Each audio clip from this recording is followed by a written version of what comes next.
Good news. আজকে ঘুম থেকে উঠে সোজা একটা আমার লিডারের একটা পোস্ট আমার চোখের সামনে পড়লো ৭১ টিভি থেকে। তো যাই হোক, ৭১ টিভি তো আপনারা জানেন সে কিনে এনেছে, আমাদের লিডার কিনে এনেছে। আমাদের প্রত্যেকটা লিডারের যদি ভিডিও দেখতে চান তাহলে ৭১ টিভি ভিজিট করবেন। আর ৭১ টিভি আমি ভিজিট করে ওখানে একটা পিক দেখলাম যে প্রবাসী ভাইদের জন্য প্রবাসী কার্ড দিবে, শুধু ফ্যামিলি কার্ড দিয়ে। আমাদের নেতা ক্ষান্ত থাকেননি, আমাদের নেতা কোথায় কোথায় কার্ড বের করে।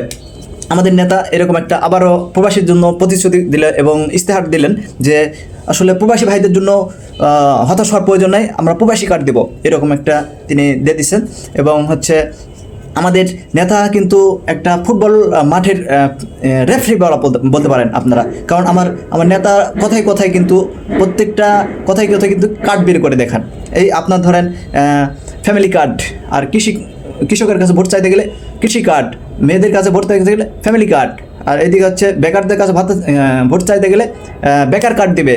এবং যারা বিদেশের ভোট যদি কালেকশন করতে হয় তাহলে আমাদের প্রবাসী কার্ড দিব। মানে কথায় কথায় কার্ড, মানে এভাবে যদি আপনি সবগুলো কার্ড বের করে যদি সব কিছু মাঠ থেকে আউট করে দেন, সবাইকে যদি খালি কার্ড দিয়ে যদি মুখ বন্ধ করে দেন, তাহলে খেলা হবে কিভাবে?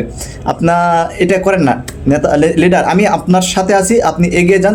তবে এইসব মিথ্যা আশ্বাস, প্রতিশ্রুতি, লোভে এইসব না দিয়ে আপনি আপনার নিজের ক্রিয়েটিভিটি, নিজের অর্জন, নিজের দক্ষতা, আপনার 17 বছরের লন্ডনের ডিগ্রি অর্জনের মাধ্যমে আপনি আপনার নির্বাচনের যাত্রা চলতে থাকুন। আমি ইনশাল্লাহ সাপোর্ট করব এবং পুরো 64 জেলার 18 কোটি মানুষ আপনার সাথে আছে। জয় বাংলা, জয়